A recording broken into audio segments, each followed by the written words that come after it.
Okay. नमस्कार दोस्तों, स्वागत है आपका। आज है 9 जनवरी। चलिए अपना करंट अफेयर का सेशन स्टार्ट करते हैं। अरे रुको, कहाँ जा रहे हो? कम से कम एक क्वेश्चन तो कंप्लीट देखो, जब तक तुमको कंटेंट की वैल्यू समझ में आएगी कि इसमें कंटेंट में है क्या। कोई ना, चलो स्टार्ट करते हैं। पहला क्वेश्चन हमने नियुक्ति से लिया हुआ है। देखते हैं क्या क्वेश्चन है। महाराष्ट्र की पहली महिला पुलिस महानिदेशक किसे नियुक्त किया गया? और पहली बार ऐसा हुआ है, इसलिए हमारे लिए इंपॉर्टेंट होगा। देखो, किसको नियुक्त किया गया? ये है आईपीएस रश्मि शुक्ला। इनको डीजीपी नियुक्त किया गया। देखो, एक होता है डीजीपी, एक होते हैं आईजीपी, जो पूरे राज्य के पुलिस प्रशासनिक में सबसे प्रमुख होते हैं और इनको सभी क्षेत्रों का प्रभार संभाला के लिए दिया जाता है। ये होते हैं DGP, director general of police. और आईजीपी क्या होते हैं? ये भी पूरे राज्य के प्रमुख होते हैं, लेकिन ये किसी एक विषय के होते हैं। तो डीजीपी समझ में आया। तो डीजीपी हर एक राज्य के एक होते हैं। तो पहली बार महाराष्ट्र में एक महिला को नियुक्त किया गया है, उनका नाम है रश्मि शुक्ला। बात समझ में आए। अगर उत्तर प्रदेश की पहली महिला बात करें, डीजीपी कौन था? वो थी लक्ष्मी सिंह। ठीक है जी। और अभी हाल ही में सीआईएसएफ की पहली महिला हेड किसको बनाया गया? सीआईएसएफ का मतलब होता है सेंट्रल इंडस्ट्रियल सिक्योरिटी फोर्स। जो उद्योग होता है ना, पूरे देश का उद्योग सेक्टर का पहली बार महिला को अध्यक्ष बनाया गया। उनका नाम है नीना सिंह, आईपीएस नीना सिंह। ठीक है। और अभी हाल ही में डीजीपी आईजीपी, देखो हर एक राज्य के एक प्रमुख होते हैं। ऐसे पूरे 28 राज्य, 8 केंद्र शासित प्रदेश के डीजीपी होंगे, आईजीपी होंगे। उनका भी सम्मेलन जयपुर राजस्थान में हुआ। ठीक है जी। चलते अपने नेक्स्ट टॉपिक पे।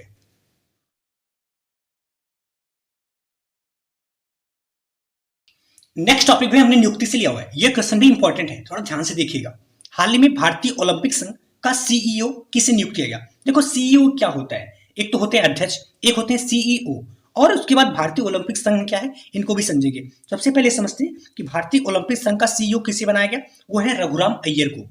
भारतीय ओलंपिक संघ क्या है? देखो, ओलंपिक का मतलब पूरे देश में, पूरे विश्व में जो ओलंपिक खेल कराता है। ओलंपिक के अंतर्गत बहुत सारे खेल आते हैं। तो ये है भारतीय ओलंपिक संघ। इसका मतलब ओलंपिक में जो पार्टिसिपेट करते हैं उनके लिए, भारत का जो प्रतिभागी होता है उनके लिए भारत में भी एक संस्था है जिसका नाम है भारतीय ओलंपिक संघ। ठीक है। ये प्रतिभागियों को मदद करते हैं। समझ में आया। इसकी स्थापना 1927 में, इसका मुख्यालय नई दिल्ली में है और इसके वर्तमान अध्यक्ष है पीटी उषा। लेकिन सीईओ कौन है? वो है रघुराम अय्यर। अब बात करते हैं सीईओ क्या होता है। देखो, सीईओ मतलब चीफ एग्जीक्यूटिव ऑफिसर, यानी मुख्य कार्यकारी अधिकारी। तो किसी कंपनी या संस्था का जो सबसे वरिष्ठ अधिकारी होता है, जो पूरी कंपनी का मैनेजमेंट या प्रबंधन की जिम्मेदारी लेता है, जो अपने लक्ष्य को पूर्ति के लिए काम करता है, वो होता है सीईओ। वो है कौन है? वो रघुराम अय्यर। अब बात करते हैं कि रघुराम अय्यर को ही क्यों बनाया गया। देखो, इनका स्पोर्ट मैनेजमेंट में काफी अनुभव रहा है। ये इसके पहले आईपीएल राजस्थान रॉयल के सीईओ रह चुके हैं। साथ में लखनऊ सुपर जेंट्स के, राइजिंग पुणे सुपर जेंट, ये सब आईपीएल की टीम है, इसके सीईओ रह चुके हैं। इनका स्पोर्ट में काफी अनुभव रहा है। ठीक है। चलते अपने नेक्स्ट टॉपिक पे।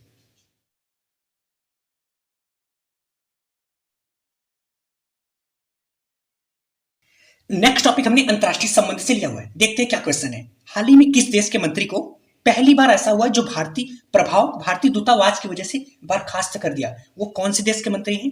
वो है मालदीव की 3 मंत्री को बर्खास्त किया गया। देखो, इसका कहानी क्या है, इसको समझते हैं। पहले एक एग्जाम्पल लेते हैं। जैसे अपने ही फैमिली में क्या होता है, एक अपनी फैमिली, मेरी फैमिली मान लो, एक पड़ोसी की फैमिली है। पड़ोसी में अगर मान लो मेरे से कुछ गलती हो जाए, पड़ोसी क्या करता है? पड़ोसी आके मेरे पापा से बोलेगा। पापा मेरे साथ क्या करेंगे? या तो मुझे डांटेंगे, कुछ बोलेंगे, कुछ भी कर सकते हैं। तो ऐसा क्यों? क्या उनके डर की वजह से? ऐसा नहीं है, इनके डर की वजह से नहीं, लेकिन जो पापा और उनका रिलेशन है ना, इसको और भी अच्छा बनाए रखने के लिए मेरे से बोलते हैं कि और ये रिलेशन बना रहे। यहाँ पे भी सेम ऐसा ही होगा। भारत और मालदीव के बीच जो भी आपस से रिलेशन है, यहाँ पे क्या हुआ कि मालदीव के कुछ मंत्री के द्वारा पीएम नरेंद्र मोदी, जो कि अपने देश के प्रधानमंत्री हैं, इनके ऊपर कमेंट किया गया। इसके वजह से इनको 3 मंत्री को बर्खास्त किया गया। और ऐसा पहली बार हुआ है जो किसी दूसरे देश के मंत्री बर्खास्त हुए हैं। ठीक है। अब बात करते हैं मालदीव। मालदीव कहाँ स्थित है? मालदीव हिंद महासागर के कोरल तट पे स्थित है, जो कि काफी सुंदरता, सौंदर्य से भरा हुआ है। इसी कोरल तट को लोग देखने जाते हैं। देखो, इसका जो अर्थव्यवस्था है ना, मेनली पर्यटन पर निर्भर है। इसका 30% जो पर्यटन है वो इंडिया, और ऐसे 30 लगभग परसेंट चाइना पे डिपेंड है। तो अभी हुआ क्या, जो वहां पे सरकार बनी है वो है मोहम्मद मुइजू। इसके पहले जो सरकार थी वो भारत के फेवर में थी। इस बार जो सरकार बनी है वो चाइना के फेवर में है। तो जाहिर सी बात है, चाइना के फेवर में है तो इंडिया के अपोजिट कदम उठाएगा। तो यहाँ पे भी ऐसा ही किया गया।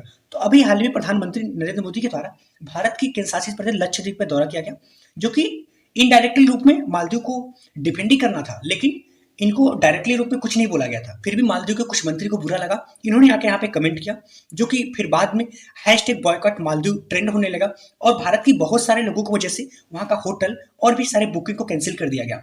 और इसका प्रभाव क्या हुआ कि वहाँ जाहिर सी बात है इकोनॉमी पे प्रभाव पड़ेगा। इसकी वजह से भारतीय सरकार ने मालदीव सरकार ने फैसला लेते हुए 3 मंत्री को बर्खास्त कर दिया गया।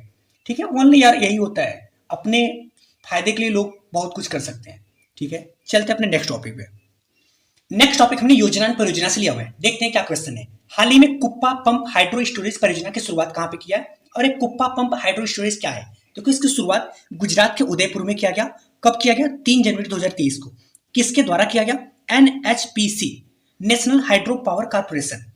क्या है? National hydro power corporation. ये पूरे राष्ट्रीय का हाइड्रो मतलब जल से संबंधित जहां पे विद्युत परियोजना होगा इसी के द्वारा निर्माण किया जाएगा। ये भारत सरकार की सार्वजनिक कंपनी है। इसकी स्थापना 1975 में किया हुआ। इसका हेडक्वार्टर मुख्यालय फरीदाबाद में स्थित है। अब बात करते हैं इसका जो बनाया गया जल विद्युत परियोजना गुजरात में, इसकी क्षमता कितना है? 750 मेगावाट। इसका उद्देश्य क्या है? पहला तो उद्देश्य है बिजली उत्पादन करना, दूसरा अक्षय ऊर्जा को प्रगति बढ़ावा देना, साथ में जल संरक्षण करना। ठीक है, चलते अपने नेक्स्ट टॉपिक पे। नेक्स्ट टॉपिक भी हमने प्रोजेक्ट से लिया हुआ है, ये भी आप योजना में भी ले सकते हो। ठीक है, चर्चा में रहे वीर गाथा 3 किसने लॉन्च किया, और ये वीर गाथा 3 क्या है? देखो किसके द्वारा लॉन्च किया गया?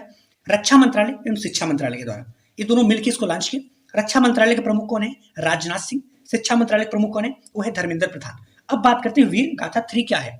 जो वीर गाथा 3 है, आपको मालूम है कि 26 जनवरी को गणतंत्र दिवस आने वाला है, तो उसी की तैयारी में ये एक ऐसा कार्यक्रम है, ये राष्ट्रीय स्तर का प्रतियोगिता है जिसमें निबंध प्रतियोगिता, कलाकृति और भी जितने भी नाटक ये सभी किया जाएगा। मतलब बहुत सारे लोग पार्टिसिपेट करेंगे, उसमें से जो टॉप 100 होंगे, मतलब अच्छे लोगों को छाटा जाएगा, जो कि बाद में गणतंत्र दिवस पे वो लोग अपना वहां पे कलाकृति प्रदर्शन करेंगे और उनको अवार्ड भी दिया जाएगा। बात समझ में आए? मतलब ये गणतंत्र दिवस की तैयारी चल रही है, बात समझ आए? लेकिन ये लोग किस चीज के करेंगे? तो ये मेनली जो वीर और शौर्य में है, मतलब सशस्त्र बल है, उनकी वीर गाथा को दर्शाएंगे कलाकृति के माध्यम से, निबंध के माध्यम से, नाटक के माध्यम से, क्योंकि जो शहीद हुए हैं उनके।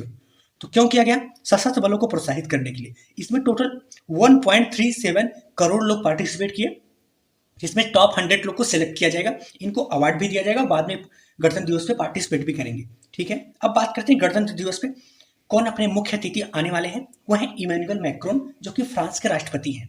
मुख्य अतिथि क्यों आते हैं ये सब हमने पहले भी चर्चा कर रखा है। ठीक है, चलते अपने नेक्स्ट टॉपिक पे।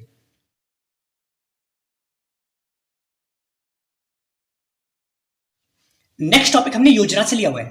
पृथ्वी विज्ञान योजना किसने शुरू किया? पृथ्वी विज्ञान योजना क्या है? देखो सबसे पहले ये समझते हैं ना क्वेश्चन में क्या होता है, एक तो किसने शुरू किया और किस मंत्रालय के अंतर्गत, और ये क्या है। तो किसने शुरू किया? ये केंद्र सरकार की योजना है, किसी राज्य सरकार की नहीं। और किस मंत्रालय के अंतर्गत? पृथ्वी विज्ञान मंत्रालय के अंतर्गत। अब बात करते हैं पृथ्वी विज्ञान योजना क्या है। तो यह पृथ्वी विज्ञान के क्षेत्र में अनुसंधान, रिसर्च एवं डेवलपमेंट करने के लिए इस योजना को शुरुआत किया गया। अब बात करते हैं कि ये योजना है क्या, मतलब कैसे डेवलपमेंट किया जाएगा। तो ये कब से कब 2021 से लेकर 2026 तक इस योजना को लागू किया गया है। देखो पहले क्या होता था, अलग अलग विज्ञान जैसे मौसम विज्ञान, जलवायु विज्ञान, भू विज्ञान, ध्रुव विज्ञान, भूकंप विज्ञान, इन सब के लिए अलग अलग बजट पास होता था, अलग अलग प्रमुख होता था, अलग अलग परियोजनाएं निकाली जाती थी। तो अभी क्या हुआ, इन सभी परियोजनाओं को विलय करके 5 परियोजनाओं को एक परियोजना बना दिया गया, पृथ्वी विज्ञान योजना। अब पृथ्वी विज्ञान योजना के माध्यम से 4,797 करोड़ बजट पारित हुआ, जो इन सभी को हेल्प करेगा। और ये 2021 से लेकर 2026 तक चलेगा। मतलब अब अलग अलग प्रोजेक्ट पे पैसा नहीं दिया जाएगा। ठीक है जी, अब बात करते हैं, ये तो पृथ्वी विज्ञान योजना हो गया। क्या पृथ्वी विज्ञान योजना, पृथ्वी विज्ञान जो मंत्रालय है, इसके द्वारा कोई और भी हाल ही में योजना शुरुआत किया गया था? जी हाँ, हमने कराया हुआ था कि पृथ्वी विज्ञान मंत्रालय के द्वारा अभी हाल ही में एक मिशन शुरुआत किया गया, समुद्रयान, जो कि मनुष्य को समुद्र के अंदर भेज के उसकी जानकारी एकत्र करना था। किसके माध्यम से समुद्र के अंदर भेजा जाएगा? पनडुब्बी के माध्यम से। पनडुब्बी का नाम क्या था? मत्स्य 6000। ठीक है जी, धन्यवाद दोस्तों। अगर आपको करंट अफेयर को शॉर्ट नोट्स के माध्यम में डिटेल में पढ़ना है तो आप इस फैमिली के हिस्सा बन सकते हैं। धन्यवाद।